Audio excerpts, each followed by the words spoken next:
वंदे मातरम। कैसे हैं मेरे भाई बहन? आशा करता हूँ कि सभी मेरे भाई बहन बहुत अच्छी तरीके से सीटेट यूपीटेट की तैयारी में लगे हुए होंगे। आज का एपिसोड पर्यावरण से संबंधित है, ईवीएस चैप्टर नंबर 1 आज स्टार्ट कर रहे हैं। और जो क्वेश्चंस आने हैं वन लाइनर्स, आप अपना पेन और नोटबुक्स ले लीजिए और वन लाइनर जिस तरीके से इसमें लिखे हुए हैं वन लाइनर ही आप नोट्स बनाएं प्लीज़। ये नोट्स आपके लिए बहुत ही बेनिफिशियल साबित होंगे आपकी परीक्षा के लिए। तो चलो बिना देरी करते हुए करते हैं अपनी क्लास को प्रारंभ। पहला यानी कि क्वेश्चन क्या है, क्वेश्चन इसके बाद में लगाएंगे। पहले वन लाइनर क्वेश्चनों को सॉल्व करते हैं। तो चैप्टर पहला ही है। पहला चैप्टर क्या है? पर्यावरण। फर्स्ट चैप्टर में क्या बोला है कि एनवायरोनेर एनवायरोनेर यस एनवायरोनेर शब्द भाषा से लिया गया है। तो आपसे यहाँ से एक नंबर में क्वेश्चन आ जाता है कि एनवायरोनेर शब्द किस भाषा से लिया गया है? तो वो लिया गया है फ्रेंच भाषा से। बिल्कुल अच्छी तरीके से जैसे इसमें लिखे हुए हैं वन लाइनर नोट्स बनाएंगे, बहुत ही अच्छी तैयारी आपको यहाँ पर मिलेगी। तो प्लीज़ दोस्तों बने रहिए और बिना किसी स्टेज माइंड के आपने जो एक बार में सीटेट को एक बार में क्रैक करेंगे, बहुत अच्छी तरीके से यहाँ पर तैयारी कराई जाएगी आपको। अगला क्वेश्चन है, पर्यावरण के प्रमुख घटक कौन कौन से हैं? एक तो देखो पर्यावरण के घटक होते हैं, प्राकृतिक भी होते हैं, मानव निर्मित भी होते हैं, है ना। प्राकृतिक और मानव निर्मित, इसमें दो बताए हैं कि मानव यानी कि पर्यावरण के प्रमुख घटक कौन कौन से हैं। एक तो प्राकृतिक हो गए जो प्रकृति ने हमको दिए हैं, दूसरा क्या है? मानव निर्मित, जो मानव ने बनाए हैं। ठीक है मेरे भाई बहन, मानव निर्मित और अच्छा। अब मानव निर्मित में कौन कौन सी चीज़ें आती हैं ये आप यहाँ पे देख लेंगे। अब यहाँ से पहला काम करते हैं हम प्राकृतिक। जो प्राकृतिक दिए हैं, प्राकृतिक में कौन कौन से होते हैं इसको थोड़ा समझेंगे। यहाँ पे प्राकृतिक में जो होते हैं इसमें आते हैं मेरे भाई बहन दो जैविक, यानी कि हम बोल सकते हैं इसको जीवीय और दूसरा आता है मेरे भाई बहन इसमें जैविक। या तो वो जीवीय बोल देगा या जैविक बोल देगा, ध्यान रखना इस चीज़ को। यानी कि जो मानव निर्मित प्रमुख घटक हैं वो दो प्रकार के होते हैं, यानी कि दो प्रकार के। एक तो होते हैं कौन से? प्राकृतिक और मानव निर्मित। जो प्राकृतिक है उनको हम जीवीय भी बोलते हैं और जैविक भी बोल सकते हैं। ठीक है, और इसके हम टू पार्ट्स में डिवाइड कर देंगे। एक तो ये हो गया प्राकृतिक का, दूसरा पार्ट हो गया मेरे भाई बहन अजीवीय या अजैविक या भौतिक। दोबारा फिर समझो, मैं आपको तो जल्दी नहीं करनी है, पहले समझना है बात को। प्रमुख घटक को हमने पर्यावरण के दो भागों में बांट दिया। एक तो प्राकृतिक हो गया, मानव निर्मित हो गया। हमने प्राकृतिक को उठाया और इसको हमने देखा कि इसके भी हमने दो पार्ट करे। एक तो हो गया जीवीय, क्या हो गया? जीवीय, जिसको हम जैविक बोलते हैं। ये आए हुए क्वेश्चन है। अच्छा, समझ में आ गई। अब इसमें कौन कौन से आते हैं? इसमें आते हैं जितने भी सजीव प्राणी होंगे, संसार के जितने भी सजीव प्राणी होंगे वो जैविक आएंगे, जिसमें जंतु भी आ जाएंगे अपने, और कौन आ जाएंगे? पादप वगैरह भी आ जाएंगे। बस बात को समझना है बस आपको। जीवीय में कौन? जंतु, पादप, यानी कि जितने भी हमारे पादप वृक्ष वगैरह जितने भी जंतु हैं वो इसमें आ जाएंगे और पादप में आ जाएंगे। ये जीवीय जैविक हो गए। बिल्कुल बात समझ में आ गई। इसका एक पार्ट मैंने आप, ये तो हो गए जीवीय के अंतर्गत कौन कौन से आते हैं। अब बात आती है इसी का एक होता है अजीवीय। कौन सा होता है? अजीवीय। अब अजीवीय के अंतर्गत कौन कौन आएंगे, यानी कि इसका सेकंड पार्ट है अजीवीय। अब अजीवियों में कौन कौन से आएंगे? अजीविय में आएंगे यानी कि, और या तो अजीवी बोल देगा या भौतिक बोल देगा, ध्यान रखना। अजीवी या भौतिक, अजीवीय या भौतिक, यानी कि निर्जीव पदार्थों का संसार, इसमें बोलेंगे हम निर्जीव पदार्थ। निर्जीव पदार्थ में कौन कौन से आएंगे? निर्जीव पदार्थ में आएंगे जैसे कि स्थल आ जाएंगे, जल आ जाएगा, वायु वगैरह, प्रकाश, ये चीजें आ जाएंगी। तो अब आपने क्या समझा कि पर्यावरण के प्रमुख दो घटक होते हैं, नंबर 1 प्राकृतिक, नंबर 2 मानव निर्मित। प्राकृतिक को हमने दो भागों में बांट दिया, जिसको बोलते हैं जीवीय और जैविक। जीवीय के अंतर्गत कौन कौन आते हैं? जंतु और पादप आते हैं। जंतु यानी कि संसार के सभी जंतु इसके अंतर्गत आ जाएंगे। पादप में जितने भी आपके वृक्ष हैं, है ना, जितने भी वृक्ष हैं, लताएं हैं, सारे के सारे इसमें आ जाएंगे। तो ये तो जैवीय के अंतर्गत आ गए। तो और इसका दूसरा पार्ट कौन सा होगा? अजीवीय या भौतिक। ध्यान रखना, अजीवीय भौतिक। भौतिक में कौन कौन सी आ जाएंगी? स्थल है, प्रकाश है, जल है, वायु है, ये सारे, है ना, मृदा है, ताप है, ये सारे। ये पूछ लेता है आपसे कि अजीवीय पद ये कौन सा है, जो आपसे पूछ लेगा। आपसे क्या पूछेगा? स्थल पूछ लेगा। बताइए स्थल जीवीय है, भौतिक है, अभौतिक है? जल है ना, जल है, वायु है, प्रकाश है, बात को समझना है बस, और मृदा है ना। तो ये क्या है? भौतिक या अजीवीय पदार्थ के अंतर्गत आते हैं, ध्यान रखेंगे। नेक्स्ट क्वेश्चन, नेक्स्ट क्या, नेक्स्ट पे बात करते हैं। अब इसमें और दूसरा क्या बताया है? दूसरा बताया है इसमें क्या, जैसे कि मानव निर्मित। मानव निर्मित पर जरा सी बात कर लेते हैं। मानव निर्मित में बात करते हैं, मानव निर्मित में कौन कौन से हैं, यानी कि आपको भी पता है, जैसे कि मैं आपको बताऊं, इमारतें, उद्योग, सड़क, पुल, पार्क, संस्कृति। इस चीज को ध्यान रखेंगे। किसको? संस्कृति। अगर आपसे ये वाली बात कहे संस्कृति किसके अंतर्गत आएगी, तो संस्कृति आएगी मानव निर्मित के अंतर्गत। किसके? संस्कृति, है ना, संस और कृति। संस्कृति किसके अंतर्गत आएगी? मानव निर्मित के अंतर्गत। बिल्कुल बिल्कुल समझ में आ रहा होगा, बहुत अच्छी तरीके से समझाया है। इन्वायरनेट शब्द फ्रेंच भाषा से लिया गया है, आपको बिल्कुल क्लियर हो गया। और इसका मतलब इन्वायरमेंट, मतलब कि इसका मतलब क्या होता है? इन्वायरमेंट का मतलब क्या होता है? इसका मतलब होता है हिंदी में पर्यावरण, इसको बोला पर्यावरण। तो पर्यावरण जो होता है, ये पर्यावरण मिलकर बना है परि प्लस आवरण। किससे? आवरण। यानी कि अगर हम बात करें, परि मानी चारों तरफ, आवरण मानी घिरे हुए। जो चीज हमें प्रत्यक्ष व अप्रत्यक्ष रूप से प्रभावित करती है, उसको हम पर्यावरण कहते हैं। इसकी तो परिभाषा हो गई। और ये जो शब्द इन्वायरोनेट शब्द जो लिया गया है, ये फ्रेंच भाषा से लिया गया है। ये आपको क्लियर हो गया, सही है मेरे भाई बहन। अब मैंने आपको बता दिया कि पर्यावरण के प्रमुख घटक कौन कौन से होते हैं, वो प्राकृतिक और मानव निर्मित। प्राकृतिक में कौन कौन से मैंने आपको बताए, उसमें बताया मैं जीवीय या जैविक। और जैविक में कौन कौन से आते हैं? पादप हो गया और जंतु हो गए। अजीवीय में कौन कौन से आते हैं? जो कि निर्जीव होते हैं, निर्जीव भौतिक संसार, जैसे कि मैं निर्जीव में स्थल है, जल है, वायु है, प्रकाश है। और दूसरा कौन सा था? मानव निर्मित। तो मानव निर्मित को भी अपने उन्हें क्या कर लिया, उसका भी वेरिफिकेशन कर दिया। चलते हैं नेक्स्ट क्वेश्चन पर, देखो क्या कह रहा है। बात समझने की है, अगर मैं तो इसमें भी ये वन लाइनर है जी, इसको ऐसे चलते बात समझो, जल्दी मत करो, अभी इतनी जल्दी परीक्षा नहीं आ रही। एक बात को सुनो, यानी कि इसके अंदर के जो फंक्शंस मैंने आपको बताए, क्वेश्चन वहां से अधिकतर से आ रहे हैं। तो पहले सही तरीके से समझने की कोशिश करो, समझना ही बहुत कुछ होता है। ताप, मृदा, प्रकाश, पर्यावरण के घटक किसके अंतर, देखो आ गया ना, आ गया कुछ का, अभी आ गया, देखो यही। तो ताप, मृदा, प्रकाश, पर्यावरण के किस घटक के अंतर्गत आते हैं? भौतिक घटक के अंतर्गत आते हैं। और भौतिक घटक को मैंने क्या बताया था अभी आपको? दूसरा नाम अजीवीय या अजैविक या निर्जीव, यही बताया था। निर्जीव संसार, पदार्थों के संसार को हम भौतिक में रख देते हैं, तो इसमें जीवन तो होता ही नहीं। मृदा में क्या जीवन है, प्रकाश में क्या जीव, ये सब भौतिक के अंतर्गत आते हैं, अजीवीय पदार्थ के अंतर्गत आते हैं। मेरे भाई बहन ढंग से समझो, बस रटने की कोशिश मत करना, रटोगे तो फिर दिक्कत हो जाएगी। आगे, पर्वत, पठार, मैदान, घाटी पर्यावरण के किस क्षेत्र के अंतर्गत आते हैं? अब देखो ये आते हैं, ये आते हैं वायुमंडल के अंतर्गत। किसके अंतर्गत? वायुमंडल के अंतर्गत। अब मैं आपको इसके क्षेत्र की बात को रटना मत, फिर मैं आपसे बार बार कह रहा हूँ। अब मैं आपको बताता हूँ थोड़ी क्षेत्र की बात। पर्यावरण का क्षेत्र क्या होता है? किसका? यानी कि पर्यावरण का क्षेत्र। ध्यान समझ बात को, देखो ये वर्ड को पकड़ा करो, अब कंफ्यूज मत नहीं होगी आपको। तो पर्यावरण के जो क्षेत्र हैं, अब पर्यावरण के क्षेत्र को यानी कि 4 भागों में डिवाइड करा गया है। किस भागों में?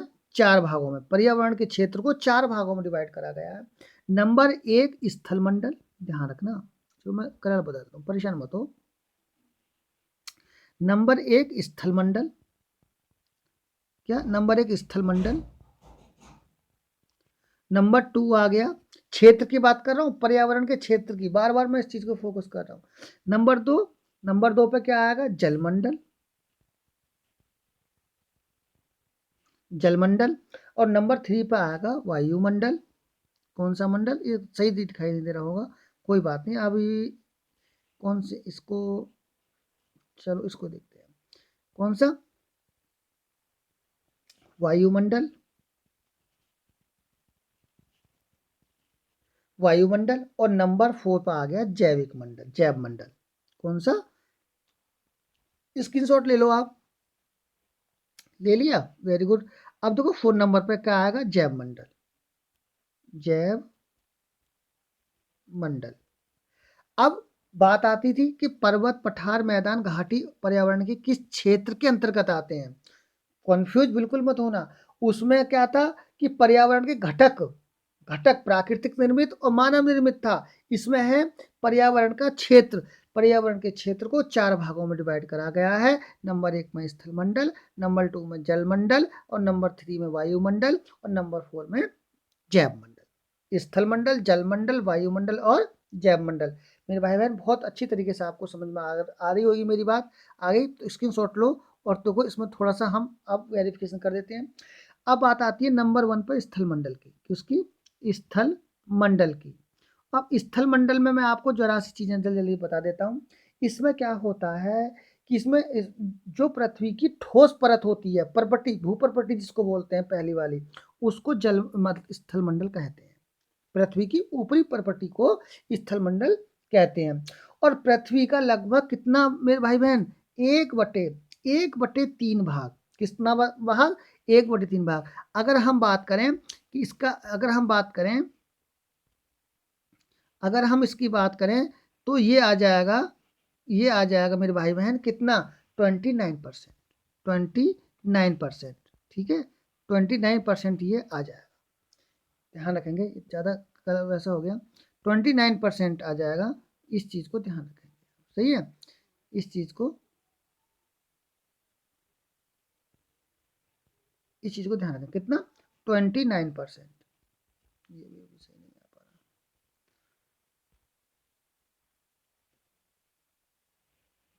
ये सही, चलो कितना, 29% सही है।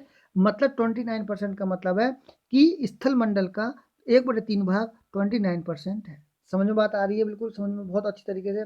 और जल मंडल में क्या कहा, सॉरी, यह मंडल जो होता है स्थल मंडल, इसमें सेल, खनिज, है ना, मृदा की पतली परत से ढका हुआ होता है। इसमें क्या क्या आता है, पर्वत है, पठार, मैदान, सारे इसी में ही आते हैं। तो बस बात को समझो, ज़्यादा दिक्कत मत मानो, है ना, समझ में आता है। अब मैं एक बात आपको, ये स्थल मंडल ही आ गया। और इसमें क्या है, जैसे कि जितने वन है, कृषि है, ये सारे इसी के अंतर्गत आते हैं, पशु पक्षी सब इसी में आते हैं, चरने का घास का स्थान सब इसी में आता है। अब आती है जलमंडल, नंबर 2, जल्दी जल्दी करते हैं सॉल्व, जल्द परेशान मत होना। जलमंडल,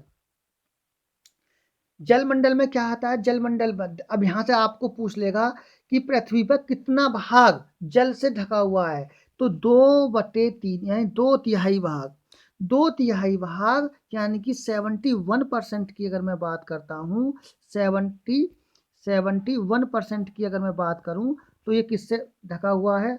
अभी भी सही बात नहीं बन पा रही, अब बनेगी, तुम चिंता ना करो, लो अब बन जाएगी, है ना मेरे भाई बहन।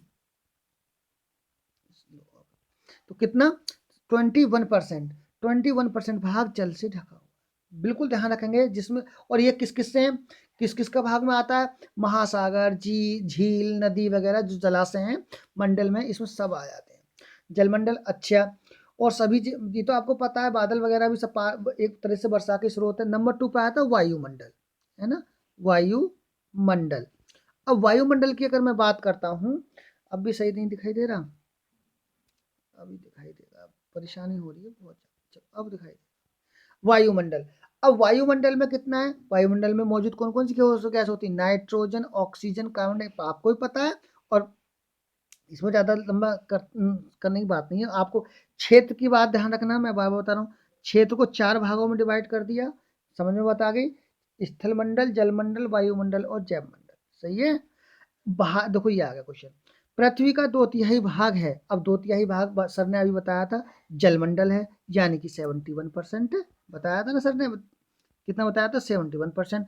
यही पूछेगा क्वेश्चन, ज़्यादा कहीं से नहीं आने। ठीक है, इस तरीके से ध्यान रखना। और ये सारा एनसीईआरटी है, प्लीज मेरे भाई बहन ये ध्यान विश्वास रखो, सारा एनसीईआरटी का निचोड़ है, सारी किताबों का निचोड़ है एक में ही। तो आगे कहते हैं धूल के कण जलवाष्प में पाए जाते हैं। अरे धूल के कण और जलवाष्प जो होते हैं किस में पाए जाते हैं? धूल के कण वायुमंडल में ही तो पाए जाएंगे धूल के कण। तृतीय श्रेणी का उपभोक्ता कौन आता है? तृतीय श्रेणी का उपभोक्ता आता है वाज। इसके मैं अभी इस पर चर्चा करेंगे, इसका पूरी जानकारी करेंगे, आप बिल्कुल भी परेशान मत होना, ठीक है। आगे बात करते हैं, नेक्स्ट क्वेश्चन पर चलते हैं। वे जीव जो मृत शरीर के कार्बनिक पदार्थों का साधारण भौतिक तत्वों में अपघटित कर देते हैं। वेरी मोस्ट इंपोर्टेंट है, ये आया हुआ क्वेश्चन था कि वे जीव एज इट इज, वे जीव जो मृत शरीर के कार्बनिक पदार्थ को साधारण भौतिक तत्वों में, अब भौतिक तत्व कौन कौन से होते हैं? मिट्टी में, मिट्टी की चीज मिट्टी में मिल गई, वायु की चीज वायु में मिल गई, भौतिक में आ गई ना, आ गई, तो वो कौन से होते हैं? अपघटक। जो अपघटक होते हैं वो क्या कर देते हैं, ये यानी कि स्पंजर का काम, माने जो चीज जहां पर है उसी में अपघटक उसमें मिला देते हैं। आगे बात आती है, अगर पौधों को खरगोश खाता है, चलो जी, खरगोश को सांप खाता है और सांप को किसने खा लिया? मोर ने, तब सबसे कम ऊर्जा किसको प्राप्त होगी?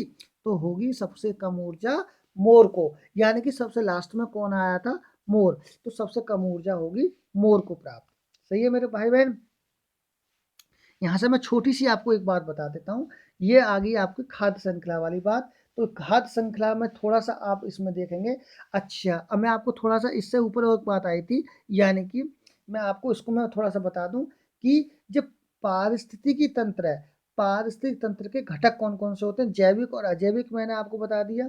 अच्छा, एक आता है उत्पादक और उपभोक्ता। कौन सा? उत्पादक। नंबर 2 पे आता है, नंबर 1 पे तो उत्पादक हो गया, नंबर 2 पे हो गया उपभोक्ता। कौन सा हो गया? उत्पादक। और नंबर 2 पे हो गया उपभोक्ता, ठीक है। उत्पादक में कौन कौन आते हैं? अब उत्पादक में आते हैं जैसे कि पदार्थ, यानी कि वे पादप जगत आता है, वे पौधे पारितंत्र में आते हैं, जो पौधे प्रकाश संश्लेषण के द्वारा अपना भोजन निर्माण करते हैं। उत्पादक में कौन आएंगे? वे पौधे, वे पादप जो प्रकाश संश्लेषण की क्रिया के द्वारा अपने भोजन का निर्माण करते हैं। किसका? भोजन का स्वयं निर्माण करना, यानी कि अपने भोजन का स्वयं जो निर्माण करते हैं, अब किसी दूसरे के ऊपर इंडिपेंडेंट नहीं रहते, वो कहलाते हैं उत्पादक। उपभोक्ता कौन होते हैं? उपभोक्ता जैसे कि वे जीव जंतु जो भोजन का स्वयं निर्माण नहीं कर सकते। ध्यान रखना, मैं आपको वो चीजें बता रहा हूँ जो बिल्कुल एनसीईआरटी से, यानी कि वो चीजें हैं उपभोक्ता जो स्वयं अपने भोजन का निर्माण नहीं कर सकते, वो उपभोक्ता, यानी कि उपभोग करने वाले है ना। किसी चीज का हम उपभोग कर रहे हैं तो इसका मतलब हम स्वयं डिपेंड नहीं है, हम दूसरे के ऊपर डिपेंड है, तो उपभोक्ता कहलाते हैं। अब यहाँ से बात समझ में आ गई।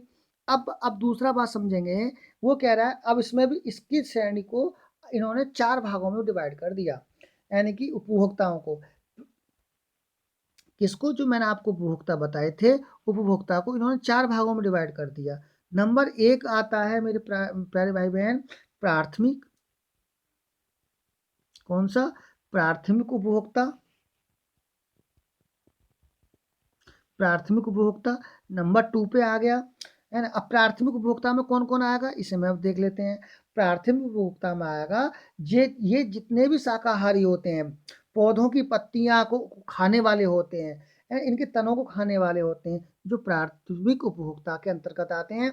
जैसे कि आपने पढ़ रखी है सारी चीजें, मैं तो सिर्फ आपको रिकॉल करा रहा हूँ, ठीक है। आप, मुझे पता है आप होशियार हैं, आपने पढ़ रखी है, पर अब रिकॉल करना भी तो जरूरी होता है ना।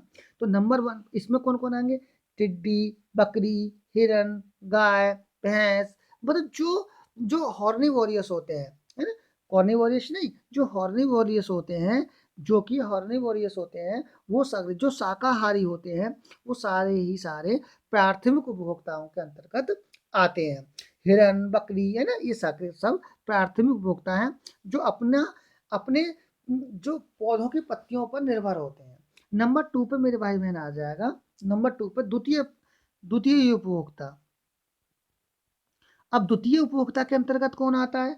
द्वितीय उपभोक्ता के अंतर्गत वे सभी जीव आ जाते हैं जो कि मेंढक है, बिल्ली है, लोमड़ी है ना, ये द्वितीय उपभोक्ताओं के अंतर्गत आते हैं जो कि इनका भोजन ये करते हैं, इनके ऊपर निर्भर रहते हैं।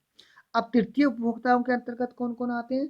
तृतीय उपभोक्ताओं के अंतर्गत वे आते हैं ये प्राथमिक उपभोक्ता और द्वितीय उपभोक्ताओं को जो खाते हैं, इनका जो फर्स्ट और सेकंड जो मैंने बताए थे, इन दोनों को खाने वाले तृतीय उपभोक्ताओं के अंतर्गत आते हैं। और जैसे कि शेर हिरण को भी खा लेता है और लोमड़ी को भी खा लेता है ना, और मोर सांप को भी खा लेता है और बाज सांप को भी खा लेता है। तो इसमें ज़्यादा तृतीय उपभोक्ताओं के अंतर्गत ये आ जाते हैं। अब यहाँ पे आती है नंबर 2, नंबर 4 पे आता है सर्वाहारी। समझ में आ रही है? किसमें? सर्वाहारी। अब सर्वाहारी के अंतर्गत कौन कौन आते हैं? ये उत्पादक प्राथमिक उपभोक्ताओं का भी सेवन कर लेते हैं और मतलब जो भी बचे सबका भोजन कर लेते, शाकाहारी और मांसाहारी, और इन सबका जो आदि क्या करते हैं, उपभोग करते हैं, वो सर्वाहारी के अंतर्गत आते हैं। जैसे कि मनुष्य, सबसे बड़ा उदाहरण है मनुष्य का। बिल्ली का भी मान लो, बिल्ली भी इसी के अंतर्गत आ जाएगी सर्वाहारी में। बात समझ में आ गई? चलिए आगे क्वेश्चन क्या कह रहा है? वो कह रहा है अब क्या आ जाएगा, वे जीव जो मृत जीव के कार्बनिक पदार्थों, ये तो हो गया अपघटक। अगर पौधों को खरगोश खाता है, मोर बिल्कुल हो गया। अंतरराष्ट्रीय स्तर पर मानव पर्यावरण का सबसे पहला सम्मेलन कब हुआ था? वेरी मोस्ट इंपोर्टेंट मेरे भाई बहन, कब हुआ था? पहला पर्यावरण सम्मेलन जो हुआ था 1972 में हुआ था। कब हुआ था? 1972 में हुआ था। आगे चलते हैं। सम्मेलन सम्मेलन में यह घोषणा की गई कि 5 जून को विश्व पर्यावरण दिवस के रूप में मनाया जाएगा। वो कौन सा सम्मेलन था? वो स्टॉकहोम सम्मेलन था। कौन सा? स्टॉकहोम सम्मेलन में 5 जून 1972 को, ये 5 जून को विश्व पर्यावरण दिवस के रूप में मनाया जाएगा। ये स्टॉकहोम सम्मेलन हुआ था, वहाँ पर ये वाली बात कही गई थी। आगे बात करते हैं कि 21 एजेंडा 21 जारी किया गया था कब? वेरी मोस्ट इंपोर्टेंट किसी एज में डाल लो। वो कह रहा है एजेंडा 21 जारी किया गया था 1992 में। 1992 में एजेंडा 21 जारी किया गया था। ये वन लाइनर क्वेश्चन बहुत ही इंपॉर्टेंट है। चिपको आंदोलन, कौन सा आंदोलन? चिपको आंदोलन कब चलाया गया था? तो चिपको आंदोलन 1973 में चलाया गया था। इस चीज़ को आप लिख लेंगे, वन लाइनर नोट्स बना लो या स्क्रीनशॉट ले लो। आगे कह रहा है पर्यावरण संरक्षण हेतु अपिको आंदोलन, है ना, कौन सा? थोड़ा सा नीचे करें। अपिको आंदोलन 1973 में चलाया गया था। कब चलाया गया था? 1973 में। अपिको आंदोलन में इसके बारे में थोड़ा सा अगर आप कहो तो मैं थोड़ा बता दूं अपिको आंदोलन के बारे में, और ना कहो तो नहीं बताने का। अपिको आंदोलन कब शुरुआत हुई थी? 1900 सॉरी इसमें, हाँ, चिपको आंदोलन की शुरुआत हो गई। चिपको आंदोलन 1973 में चलाया गया, वेरी मोस्ट इंपोर्टेंट चीज़ है।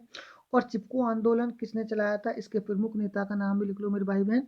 अपिको आंदोलन कर्नाटक में बाद में बता देंगे। और चिपको आंदोलन की शुरुआत हुई थी वो सुंदरलाल बहुगुणा के द्वारा। किसके लाल? सुंदर, ये आए हुए क्वेश्चन है। सुंदरलाल सुंदरलाल बहुगुणा के द्वारा, सुंदरलाल बहुगुणा के द्वारा 1973 में उत्तराखंड के गोपेश्वर शहर, कौन से? उत्तराखंड के गोपेश्वर शहर, यानी कि उत्तराखंड के गोपेश्वर शहर के अंतर्गत एक जगह है रैनी नामक गांव, वहां से इसकी शुरुआत हुई थी। ध्यान रखेंगे इस चीज़ का। मैं इसको अब आगे इस पर छोटी सी बात कर देते हैं। अब इस आंदोलन में क्या हुआ था कि महिलाओं ने पेड़ों से चिपककर उसकी रक्षा करी थी, इसीलिए ध्यान रखेंगे, इसीलिए इसको यानी कि चिपको आंदोलन, यानी कि पेड़ को कटने से बचाया था। यहीं से एक आंदोलन और जुड़ा है मेरे भाई बहन, यानी कि अगर आज से लगभग 300 वर्ष पहले की एक बात मैं आपको बता देता हूँ। राजस्थान के जोधपुर में एक जगह है राजस्थान, और राजस्थान के जोधपुर एक जगह है, आपको दिखाई, जोधपुर, ध्यान, आपने देखा भी होगा, है ना, कौन सा? जोधपुर एक जगह है। अब जोधपुर में क्या हुआ था? उस शहर में एक जगह है खेजड़ी, खेजड़ी नामक गांव है वहाँ पर। तो खेजड़ी के वृक्ष की रक्षा करते हुए अब आपसे पूछ लेगा, अमृता देवी बिश्नोई ने अपनी जान दी थी। किसने दी थी? अमृता बिश्नोई। अमृता देवी बिश्नोई। अगर आपसे ये पूछ लेगा कि अमृता देवी बिश्नोई किस पर्यावरण से, किस आंदोलन से जुड़ी हुई हैं, तो आपको बता देना है किससे जुड़ी हुई है, पर्यावरण संरक्षण से।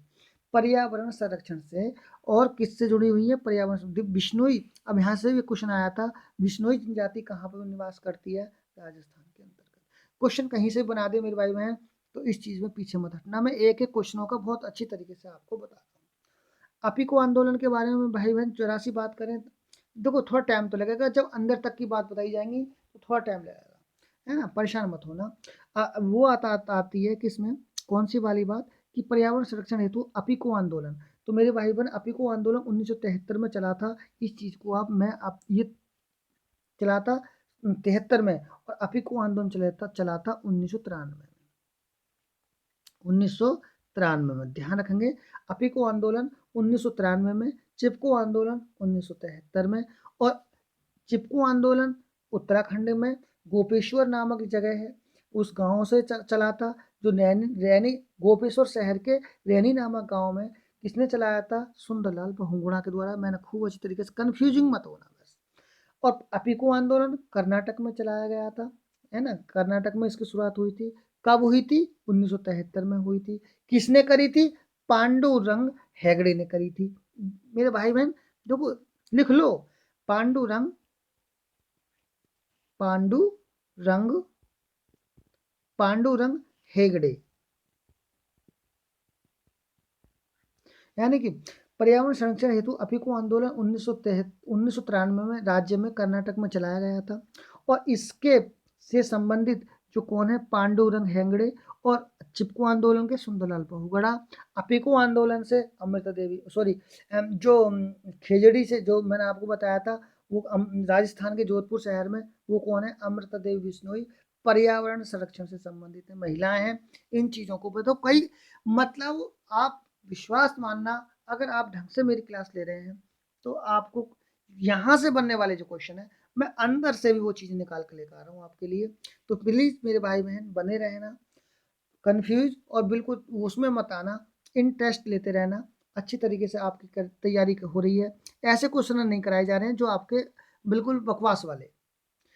आज की क्लास माँ सरस्वती जी की ने आगे कृपा रही, 2 या 1 नंबर आपकी गारंटी से साथ, एक ही वीडियो में है ये।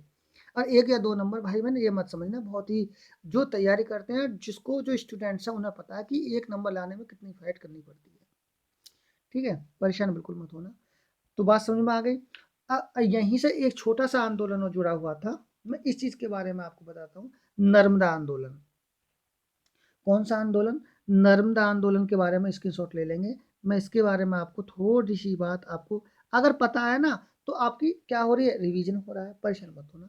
नर्मदा आंदोलन की शुरुआत कब हुई थी, तो नर्मदा आंदोलन की शुरुआत हुई थी 1889। ध्यान रखेंगे। अब दोबारा फिर सुन लो, आपको सबसे पहले मैंने बताया था कौन सा आंदोलन, सबसे पहले चिपको आंदोलन। कब बताया था, 1973 में, 1973 में। दूसरा बताया था अमृता देवी बिश्नोई से संबंधित खिचड़ी गांव, गोपेश्वर यानी कि जोधपुर शहर में। तीसरा बताया था अपिको आंदोलन 1993 में बताया था मैंने आपको, गोपेश्वर यानी कहाँ से, चिपको आंदोलन कर्नाटक से शुरुआत हुई थी। किसने कही थी, किसने करी थी, पांडुरंग हेगड़े ने करी थी। अब मैं आपको बता रहा हूँ नर्मदा आंदोलन। नर्मदा आंदोलन की शुरुआत 1889 में की थी। कब की थी, कहाँ की थी, किसने की थी, तो ये की थी भाई साहब, किसने की थी मेरे भाई बहन, बाबा आमटे और मेधा पाटेकर। किसने की थी, बाबा आमटे, बाबा आमटे और मेधा पाटेकर। किसने, मेधा पाटकर, पाटेकर। ध्यान रखेंगे। तो आपसे पूछ लेगा नर्मदा आंदोलन की शुरुआत कब हुई थी, 1889 में हुई थी। किसने की थी, बाबा आमटे मेधा पाटेकर के द्वारा की गई थी।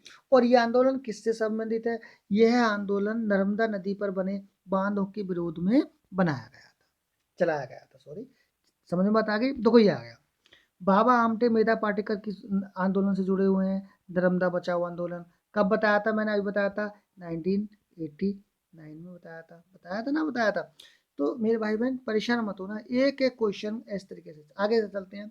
राजीव गांधी पर्यावरण पुरस्कार दिया जाता है पर्यावरण के क्षेत्र के अतुलनीय योगदान के लिए, जो औद्योगिक संस्थान को ध्यान रखेंगे, किसको? औद्योगिक संस्थानों को दिया जाता है। अगला क्वेश्चन ये रहा, सर्वाधिक उत्पादक पारिस्थितिक तंत्र है उष्ण कटिबंधीय वर्षावन। कौन सा? उष्ण कटिबंधीय वर्षावन। क्या है ये? उष्ण कटिबंधीय वर्षावन। उष्ण कटिबंधीय वर्षावन जो है ये है एक तरह से सर्वाधिक उत्पादक। अब उष्ण कटिबंधीय वर्षावन का जो मतलब मैं आपको बताता हूँ थोड़ा सा यहाँ से, अगर आप सुनना चाहेंगे तो चलो कोई बात नहीं, मैं आपको बता देता हूँ। यानी कि यहाँ पर ये गोल ग्लोब है और ये क्या है? इक्वेटर रेखा है। तो यहाँ से 0 डिग्री से 20 यानी कि 23.5 डिग्री तक इधर नॉर्थ और साउथ में सबसे ज़्यादा अमेजन के जंगल यहीं पाए जाते हैं। तो सर्वाधिक उत्पादक जो क्षेत्र बना रहता है उष्ण कटिबंधीय वर्षावन जो यहाँ पर पाए जाते हैं इक्वेटर के आसपास, वहीं पर सबसे ज़्यादा ये पाए जाते हैं। तो उत्पादक में सबसे ज़्यादा जो भागीदारी है वो इन्हीं की है। आगे चलते हैं, बात करते हैं क्वेश्चन पे, खाद्य श्रृंखला के परस्पर समूह को क्या कहा जाता है? खाद्य श्रृंखला के परस्पर समूह को खाद्य जगत कहा जाता है, खाद्य जाल कहा जाता है। क्या कहा जाता है? खाद्य जाल कहा जाता है, खाद्य समूह कहा जाता है। ठीक है मेरे भाई बहन, अगला क्वेश्चन पे चलते हैं, बात करते हैं जैविक पर्यावरण में शामिल है। जैविक पर्यावरण में उत्पादक भी है, उपभोक्ता भी है और अपघटक भी शामिल है। ठीक है, तो बिल्कुल बहुत अच्छी तरीके से आपकी तैयारी चल रही है और तैयारी करते रहना। बहुत जल्दी इस चीज़ की सीरीज को कंप्लीट करके यहाँ से करते हैं विदा। आज अगला क्वेश्चन है, एक अध्यापक क्या कर रहा है? मेधा पाटकर व अमृता देवी बिश्नोई के योगदान पर बोल रहा है। दोनों के आंदोलन किससे जुड़े हुए हैं ये पूछ लेगा। तो दोनों के आंदोलन पर्यावरणीय मुद्दे से जुड़े हुए हैं। मैंने आपको अभी इनके बारे में खूब अच्छी तरीके से मेधा पाटेकर और अमृता देवी बिश्नोई के, अब कौन है मैंने ये भी बता दिया था, देखो है ना, जोधपुर से एक कौन, खेजड़ी नामक से जुड़ी हुई हैं, ये मैंने आपको बता दिया था। 1992 में पर्यावरण सुरक्षा से संबंधित प्रथम पृथ्वी सम्मेलन किस शहर में हुआ था? ये हुआ था Rio de Janeiro. Rio de Janeiro में 1992 में पर्यावरण सुरक्षा से संबंधित प्रथम सम्मेलन हुआ था। अगले की बात क्वेश्चन पर चलते हैं। अगला क्वेश्चन देखो ये है, यदि एक मेंढक एक टिड्डी को खाता है तो ऊर्जा का स्थानांतरण प्राथमिक उपभोक्ता से द्वितीय उपभोक्ताओं में हो जाएगा। अगला क्वेश्चन है, पृथ्वी पर पारिस्थितिक तंत्र का सबसे बड़ा यानी कि पारिस्थितिक तंत्र का सबसे बड़ा है समुद्र। क्या है? समुद्र। यानी कि समुद्र भी 71% पर सबसे ज्यादा जल है, तो इसका मतलब समुद्र समय ज्यादा है। अगला है, पृथ्वी पारिस्थितिक तंत्र का सबसे समुद्र। पर्यावरण को बचाने के लिए चिपकू आंदोलन, देखो आगे ना आ गया, चिपकू आंदोलन किस शहर से जुड़ा है? उत्तराखंड के शहर से जुड़ा है। अगला, द्वितीय श्रेणी का उपभोक्ता कौन सा होता है? श्रेणी में आता है आ रहा है शेर। खाद्य श्रृंखला का ऊर्जा का प्रभाव कैसा होता है? ऊर्जा का प्रभाव एक दिशीय होता है। खाद्य श्रृंखला में ऊर्जा का जो प्रभाव होगा वो कैसा होगा? एक दिशीय। कैसा? एक दिशीय। बट यहाँ से एक दूसरा क्वेश्चन आता है, क्या कह रहा है कि खाद्य श्रृंखला में ऊर्जा का प्रभाव, अगर आपसे ये पूछता है कि यहाँ से क्वेश्चन पूछता है खाद्य जाल में ऊर्जा का स्थानांतरण, ये क्या है? खाद्य श्रृंखला में ऊर्जा का प्रभाव। अगर आपसे ये पूछता है खाद्य जाल में ऊर्जा का स्थानांतरण कैसे होगा, यानी कि, तो मैं आपको बताता हूँ, स्थानांतरण होगा बहुउद्देशीय। और खाद्य ऊर्जा का प्रभाव कैसा होगा? ऊर्जा का प्रभाव होगा एक देशीय। तो इन चीज़ों में कंफ्यूज छोटी सी बनी रहेगी, मैं अगले वाले क्वेश्चन में इसको क्लियर कर दूंगा। छोटी सी चीज़ और रह गई है क्योंकि वीडियो हो रहा है बहुत बड़ा, इस चीज़ में मैं आपको थोड़ा सा यहाँ से क्वेश्चन रह गए ये मैं क्लियर कर दूँ। पारिस्थितिक तंत्र में ऊर्जा का प्राथमिक स्रोत का है सूर्य का प्रकाश। Very good. पर्यावरण अध्ययन का घटक नहीं है सौरमंडल नहीं है पर्यावरण, क्योंकि वो तो ऊपर की बात हो गई ना। चिपको आंदोलन के प्रेरणाता कौन थे? सुंदरलाल बहुगुणा। सारे क्वेश्चन बहुत इंपॉर्टेंट हैं, इंटरेस्ट से लेते रहेंगे और पढ़ेंगे इस चीज़ को। अगला क्वेश्चन क्या कह रहा है? वो कह रहा है कि पर्यावरण संरक्षण का पर कौन सा गैर सरकारी संस्थान, बहुत इंपॉर्टेंट आया हुआ क्वेश्चन है, आप विश्वास ना हो देख लो। WWF जो है ये क्या है? वर्ल्ड, इसकी फुल फॉर्म क्या बनेगी? बताओ जल्दी बताओ मेरे भाई, प्यारे भाई, मैं बताऊँ? यस, पहले आप बताएंगे उसके बाद में फिर मैं बताऊंगा, जल्दी बताएंगे क्या बने? वर्ल्ड लाइफ फंड, सही है, world life fund. Very good, बहुत अच्छे आंसर आ रहे हैं। अगला क्वेश्चन है 10% लिंडमैन के द्वारा, वेरी गुड, किसके द्वारा, 10% नियम किसके द्वारा दिया गया था, लिंडमैन के द्वारा दिया गया था। पर्यावरण दिवस कब मनाया जाता है, 5 जून को। कब मनाया गया इसके बारे में हम बात कर लेंगे। जलीय पारिस्थितिकी तंत्र का उदाहरण है तालाब। जैविक कारक नहीं है प्रेशर, ध्यान रखेंगे प्रेशर जो होता है ये स्तर जो होता है ये जैविक कारक नहीं होता है। अधिकतर पेड़ पौधे पाए जाते हैं स्थल मंडल में पाए जाते हैं। जैविक घटक है पादप। हमारे देश में वन महोत्सव दिवस कब मनाया जाता है, 1 जुलाई को जो होता है वन महोत्सव मनाया जाता है। सही है। ऊर्जा का पिरामिड कैसा होता है, ऊर्जा का पिरामिड हमेशा सीधा होता है। कैसा होता है ऊर्जा का पिरामिड, हमेशा सीधा होता है। दूसरे क्वेश्चन पे बात करते हैं, प्राकृतिक एवं सामाजिक सांस्कृतिक पर्यावरण के बीच अंतःक्रिया का उदाहरण वनों की कटाई और शिकार और निर्माण कार्य करना होता है। प्रकृति पर्यावरण के प्रमुख घटक हैं सभी जीव जंतु, भू आकृतिक कारक और जलवायवीय कारक हैं। अगला क्वेश्चन पे बात करते हैं, तो ये है आपका क्वेश्चन नेक्स्ट। वो कह रहा है एक पोषण स्तर से दूसरे पोषण स्तर पर ऊर्जा का जो स्थानांतरण होता है कितना होता है मेरे भाई बहन, ओनली 10% होता है। कितना, 10%। आगे वन्य जीव सप्ताह, ये क्वेश्चन आया था। वन्य जीव सप्ताह कब मनाया जाता है, 1 अक्टूबर से 7 अक्टूबर के बीच मनाया जाता है। जो खाद्य श्रृंखला घास के मैदान की नहीं होती है वो क्या होते हैं, ये होते हैं प्लावक, मछली और व्हेल, ध्यान रखेंगे। और चिपको आंदोलन को बल मिलाया था सुंदरलाल बहुगुणा के द्वारा, ये आप क्लियर कर लेंगे। अब मैं आपको पृथ्वी छोटी सी दिवस के बारे में और बता देता हूँ, यहाँ से क्वेश्चन आ जाते हैं। पृथ्वी दिवस कब मनाया जाता है, 22, वेरी गुड, 22 अप्रैल को पृथ्वी दिवस मनाया जाता है। इसी से संबंधित कुछ क्वेश्चन है। पृथ्वी दिवस मनाया जाता है। पूछ लेगा आपको जैव विविधता दिवस कब मनाया जाता है, जैव विविधता दिवस कब मनाया जाता है, तो जैव विविधता दिवस मनाया जाता है 22 मई को। 22 पृथ्वी दिवस 22 अप्रैल को, जैव विविधता दिवस 22 मई को, ध्यान रखेंगे बिल्कुल। पर्यावरण दिवस 5 जून को, मैंने आपको बता ही दिया। विश्व प्रकृति दिवस 3 अक्टूबर को। विश्व पर्यावरण संरक्षण दिवस ये है, विश्व पर्यावरण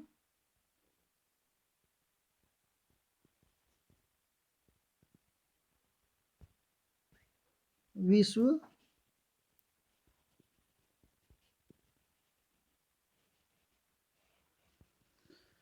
विश्व पर्यावरण कब मनाया जाता है, विश्व पर्यावरण संरक्षण दिवस 26 नवंबर को। तो ये चीज़ आज हमारी वीडियो यहीं पे क्वेश्चन हो गई कंप्लीट, समाप्त होती है। तो कैसी रही आज की वीडियो मेरे भाई बहन, कमेंट बॉक्स में कमेंट करेंगे और वन लाइनर नोट्स बनाएंगे। और नहीं भी बनाएंगे तो बस एक बार अगर वीडियो को देखेंगे तो पहला चैप्टर आज हमारा फिनिश होता है। आपके माता पिता को चरण स्पर्श करते हुए मैं आपकी अपनी वीडियो को करता हूँ क्लोज। तो प्लीज़ दोस्तों कैसी रही वीडियो, और एक बार लाइक सब्सक्राइब आपकी इच्छा कर लेना ना। तो थैंक्स वॉचिंग माई वीडियो।